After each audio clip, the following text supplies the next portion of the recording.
नमस्कार बच्चों। आज कक्षा 11वीं का कबीरदास जी का दूसरा वीडियो। हम तो एक एक करी जाना, संतो देखत जग बहुराना। ये पहला पाठ है। इसका हम आज वीडियो के तहत जो महत्वपूर्ण प्रश्नोत्तर हैं, जो विचारात्मक प्रश्नोत्तर हैं, उनका अध्ययन करेंगे। देखिए, कबीर ने किन उदाहरणों द्वारा सिद्ध किया है कि जग में एक सत्ता है। पहला सवाल है कि कबीर ने किन किन उदाहरण इन्होंने दिए हैं, उनके द्वारा ये सिद्ध किया है कि जग में एक सत्ता है, उनको बतलाना है। उसको उदाहरणों को सिद्ध किया है, उनके बारे में बतलाना। देखो, कबीर का कहना है कि जिस प्रकार लकड़ी को काटा जा सकता है परंतु उसके अंदर की अग्नि को नहीं काटा जा सकता, उसी प्रकार शरीर नष्ट हो जाता है परंतु आत्मा अमर है, उसे समाप्त नहीं किया जा सकता। साथ ही दूसरा उदाहरण यह है कि संसार में एक ही तरह की पवन है, एक ही तरह की क्या है, पवन है, एक ही तरह का पानी है, एक ही तरह की ज्योति है जो हर जगह विराजमान है।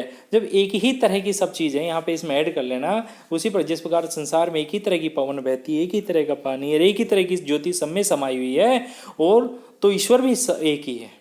और ईश्वर को कहते हैं कि आत्मा को परमात्मा से अलग नहीं किया जा सकता, क्योंकि आत्मा ईश्वर का ही रूप है। तो कबीर का कहना है कि जिस प्रकार लकड़ी को काटा जा सकता है परंतु उसके अंदर अग्नि को नहीं काट सकता, उसी प्रकार शरीर नष्ट हो जाता परंतु आत्मा अमर रहती है, उसे समाप्त नहीं किया जा सकता। इसके आगे आप ये वोट कर लेना कि जिस प्रकार से एक ही तरह की संसार में एक ही तरह का पवन बहती है, एक ही तरह का पानी बहता है, और एक ही तरह की समय ज्योति समाई हुई है, तो ईश्वर भी एक ही है।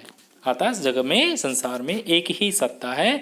अज्ञानतावश हमें उन्हें विभिन्न रूपों में जान पाते हैं। आगे देखते हैं, भ्रमित लोगों पर कबीर की क्या टिप्पणी है। जो लोग आत्मा परमात्मा को अलग अलग मानते हैं वे भ्रमित हैं। भ्रमित है ना, भटक जाते हैं, उन्हें सही राह का नहीं पता चलता, क्या करूं या क्या नहीं करूं, किधर जाऊं। तो वो लोग हैं जो आत्मा परमात्मा को अलग अलग मानते हैं। बल्कि कबीर कहता है आत्मा परमात्मा एक ही है, वह ईश्वर को नहीं पहचान पाए।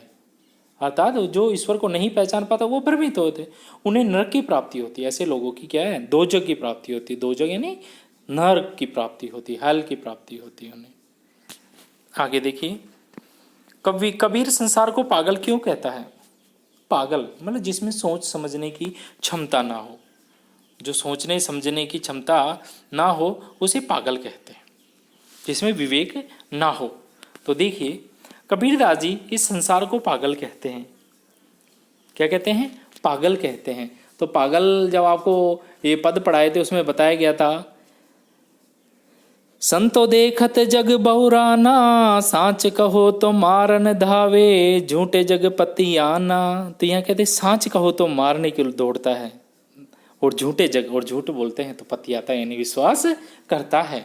तो यहाँ कबीर संसार को पागल कहता है। इसका कारण है कि संसार सच्ची बात कहने वाले को मारने के लिए दौड़ता है और झूठी बात कहने वाले पर विश्वास कर लेता है।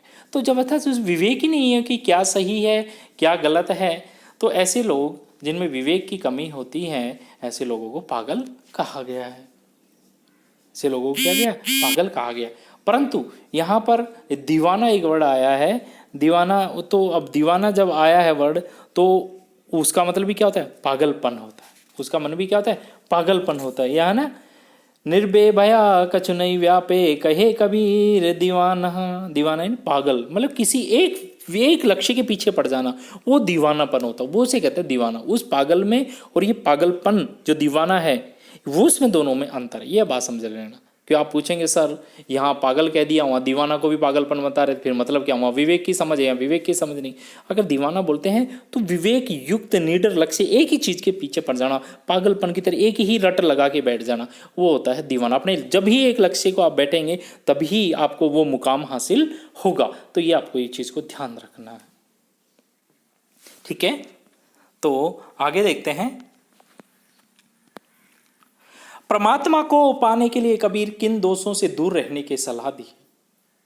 देखो, परमात्मा ने ईश्वर को प्राप्ति के लिए जितने भी विकार हैं उन सबसे दूर रहने की सलाह दी, सबसे पहली बात।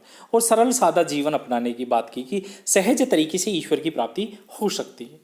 तो देखिए, परमात्मा को पाने के लिए कबीर मोह, माया, अज्ञान, घमंड आदि से दूर रहने की सलाह देते हैं।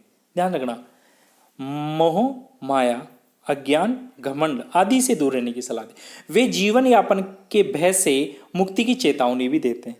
कह रहे निर्भय भया कछु नहीं भय, निर्भय हो जाओ, मतलब जीवन यापन की चिंता छोड़ दीजिए, क्योंकि मोह माया अज्ञान घमंड भय आदि परमात्मा को पाने में बाधक है। क्योंकि मोह माया अज्ञान घमंड भय ये सब क्या है, परमात्मा को पाने में बाधक तत्व होते हैं।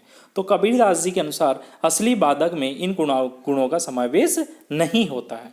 अतः कबीरदास जी के अनुसार असली बाधक में, असली साधक जो साधक होता है, जो ईश्वर की आराधना करता है, भक्त होता है, कर्मठ व्यक्ति होता है, असली साधक में इन गुणों का समावेश नहीं होता। कौन से? मोह माया अज्ञान घमंड भय आदि का क्या होता है, समावेश नहीं होता है। तो अगला देखते हैं। कबीर की दृष्टि में किन लोगों को आत्मबोध नहीं होता, आत्मा का बोध नहीं होता, उनके अंदर का विवेक नहीं जागता। किन लोगों में? कबीर का मानना है कि वे लोग आत्मबोध नहीं पा सकते। आत्मबोध मतलब खुद की आत्मा से अंदर से जानना कि क्या सही है, क्या गलत है, क्या भगवान है, क्या ज्ञान है वास्तविक, क्या निष्कर्ष है, नहीं पा सकते। जो बाह्य आडंबरों में उलझे रहते हैं, जो बाह्य आडंबरों में उलझे रहते हैं, वे सत्य पर विश्वास नहीं करके झूठ को सही मानते हैं। वे सत्य पर विश्वास नहीं करके झूठ को सही मानते हैं। धर्म के ठेकेदार लोगों को पाखंड के द्वारा ईश्वर प्राप्ति का मार्ग बताते हैं। धर्म के ठेकेदार लोगों को पाखंड के द्वारा ईश्वर प्राप्ति का मार्ग बताते हैं, जबकि वे सभी गलत हैं, जबकि वे सभी गलत हैं।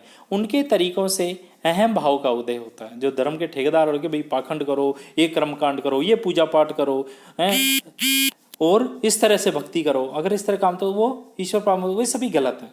उनके तरीकों से एक अहम भाव होता है कि मैं इतना बड़ा कर्मठ हूँ, इतनी बड़े कर्मकांड करता हूँ, इतना बड़ा यज्ञ किया, इतना बड़े मैंने हवन करवाया है, ये सब एक अहम भाव का उदय होता है। जबकि ईश्वर प्राप्ति सहज भाव से की जा सकती है। यानी कि ईश्वर प्राप्ति किस भाव से की जा सकती? सहज भाव से ही प्राप्त की जा सकती है। मतलब ईश्वर सहज सरल तरीके से ही प्राप्त किया जा सकता है, उससे भेंट हो सकती है। क्योंकि कहते हैं खोजी होई तो तुरते मिलिए पल भर की तलाश में, मतलब खोजना चाहते हो तो ईश्वर तो इतना सरल है कि पल भर की तलाश में आपको मिल जाएंगे। तो इसी में कबीरदास जी ने क्या कहा है, संतों को कई बार चेताया है। देखिए सुनिए, कहे कबीर सुनो हो संतो, ई सब भरम बुलाना, केति कहो का नहीं माने, सहजे सहज समाना। अतः ईश्वर तो क्या है, सहज साधना से मिल जाता है। तो कहते हैं ईश्वर तो सहज साधना से ही मिल जाते हैं। तो सहज सरल तरीके से ईश्वर की प्राप्ति हो जाती है। तो उसके लिए किसी प्रकार का दिखावा, बाह्य आडंबर ये करने की कोई ज़रूरत नहीं है।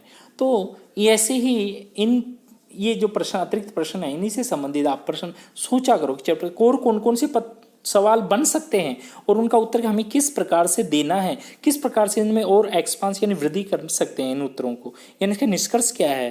तो इन चीज़ों को आप जब तक सोचेंगे नहीं, आत्मसात नहीं करेंगे पाठ को, तब तक आप उस पूरी विषय वस्तु को नहीं समझेंगे।